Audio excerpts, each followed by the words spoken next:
Hey everybody, and welcome back to the Ask Learning Leaders show. Coach Mike here to answer any and all of your questions about debate, public speaking, critical thinking, or anything else that's on your mind.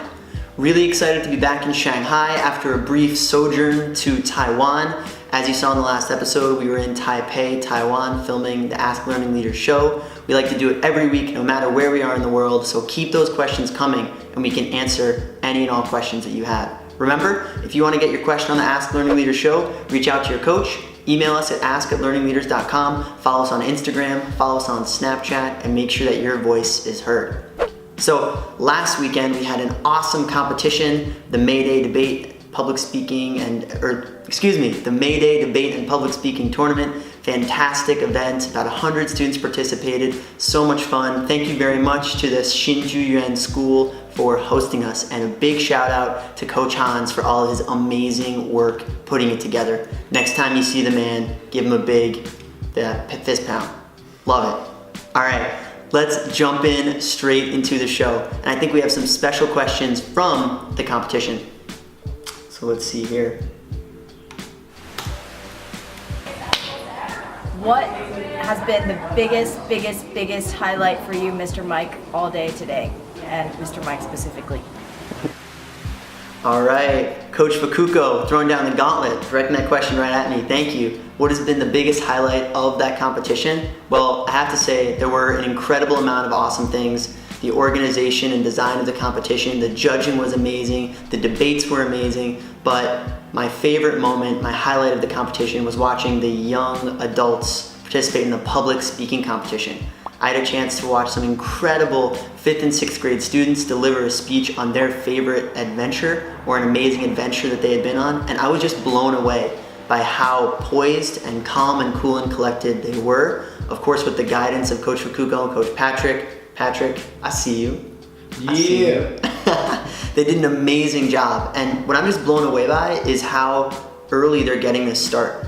I know for me, debate didn't start until I was in 10th grade in high school. For other coaches here, it didn't start till university. For other coaches, some of them, it didn't start until really their professional career when they learned the importance of public speaking and debate. So I was just blown away by the poise and the professionalism and the performance of these young men and women, grade 5, grade 6, in this public speaking competition. So Coach Fukuko, that was absolutely the highlight of the event for me. All right, now moving on here, we have another question. My name is Jonathan. I'm from SAS, and I was wondering how much time does the average debate cost? Yeah. All right, Jonathan, how much time does an average debate take? Jonathan, it completely depends on the style of debate. At the long end, you're looking at high school and university policy debate, which sometimes can take in between 2 and 2.5 hours. Maybe somewhere in the middle, the world university debate or world school style debate can take about an hour. Around that same time too, parliamentary debate, you have about 40 minutes or an hour to prep, and then 40 minutes or an hour of debating. Then you go down to public forum, and it can take just 28 to 42 minutes, depending if you're doing a junior or senior division style. So anywhere from half an hour to 2.5 hours, including prep. So that's a pretty big range. And as a debater, you need to be versatile and be able to kind of, react on the fly to really give your best effort depending on what style of debate you're engaged in. So if you're thinking about doing competitive debate in the United States on the university circuit at one point, being able to have the stamina to debate for 2 or 2.5 hours requires an incredible amount of training and focus and practice. And therefore, it should be no surprise that many policy debate camps have students working from 9 a.m. to 9 p.m. just consistently debating, cutting cards, and researching their topics, because a full day in a competition of policy debate could be 2 or 3 debates in one day. So you could be debating for 7.5 hours in one day, and that can be exhausting. So actually stamina and almost training or conditioning yourself to that actually plays a big part in success in competitions. But then of course you have debates that you've completely prepared for ahead of time. They only take half an hour. So Jonathan, it's an awesome question, and it truly depends on the style of debate that you're looking for. All right, next one up here. Hi, my name is Stephen and I am from SAS.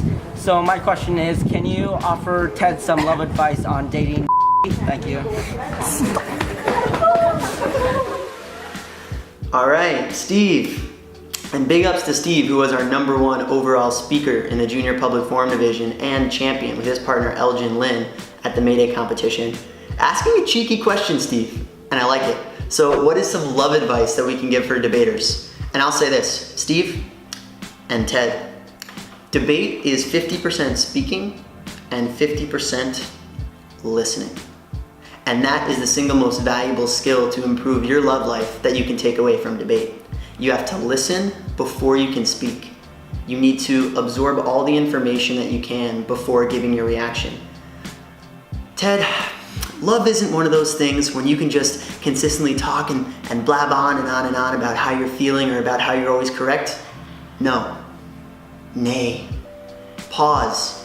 Hit the brakes. Listen, then react. So Steve, I think that's the best love advice that we can give from debate. Of course, to be empathetic and to see the world from multiple perspectives, because I think that's a key to any successful relationship, whether it be one of love or friendship or professional mutual respect. But I think listening, Steve and Ted, is the single most important skill you can take away for debate for your love life.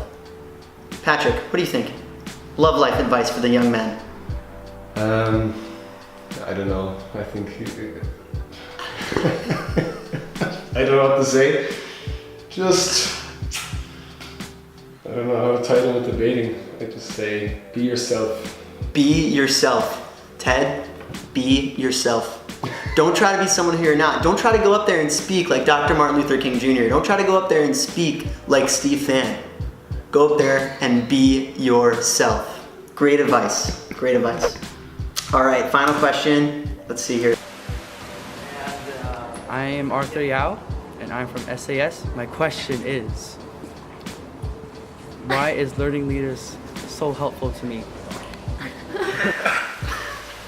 All right, Arthur, thank you. And big shout out to this young man who will next year be attending my alma mater, Deerfield Academy in Massachusetts. So big ups to Arthur and his brother Adrian for navigating a competitive application in admissions environment to be enrolled in a Deerfield. So big up, gentlemen, go Big Green.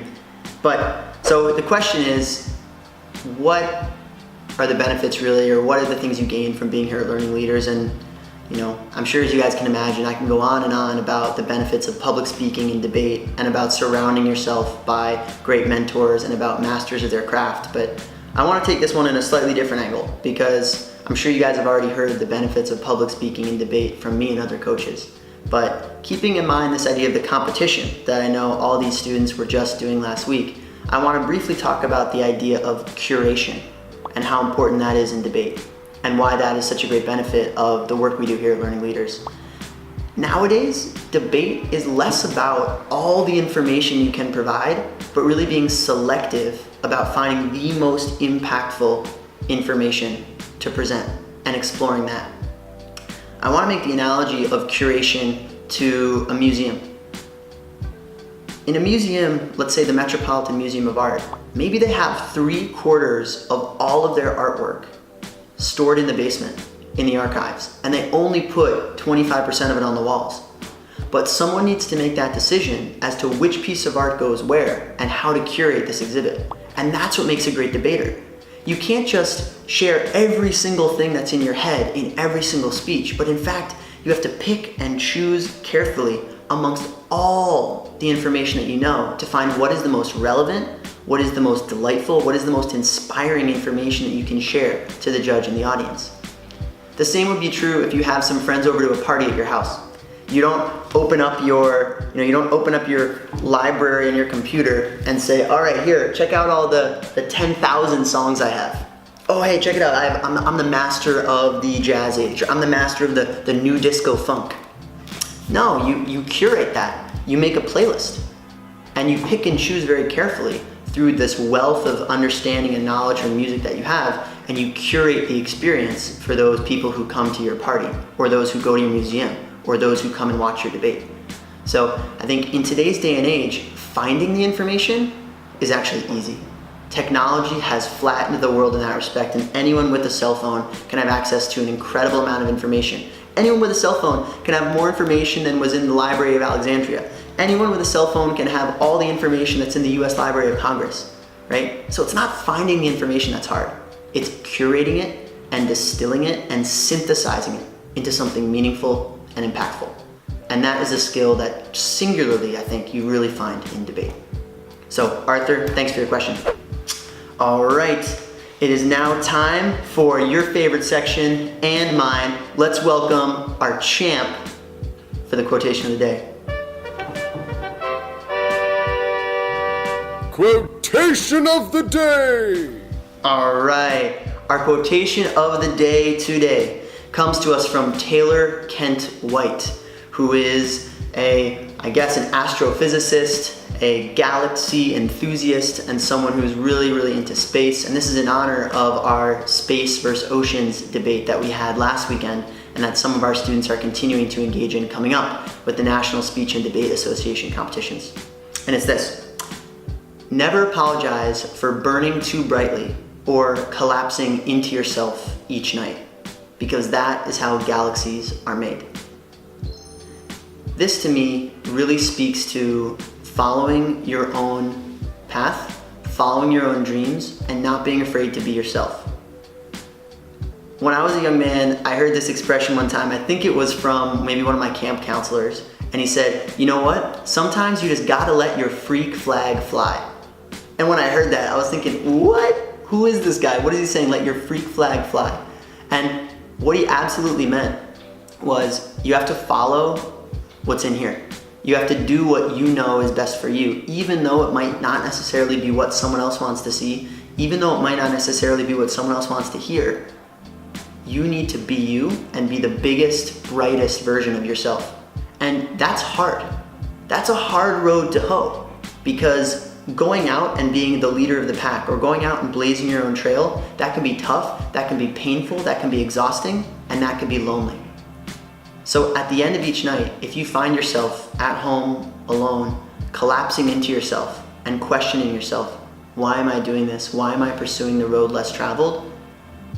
I think that that isn't necessarily a bad thing. It can be hard, and it can be lonely, and it can be a tough road, but that is the way, as Mr. Kent says, that galaxies are made. And that is the way you can become immortal, shining brightly, and illuminating a path for everyone else to follow. So don't be afraid to blaze your own trail. Don't be afraid to shine brightly. Don't be afraid to burn out, because burning out is better than not ever giving it a shot. So you do you. And on that note, we'll see you next week for Ask Learning Leaders episode 12. Thanks.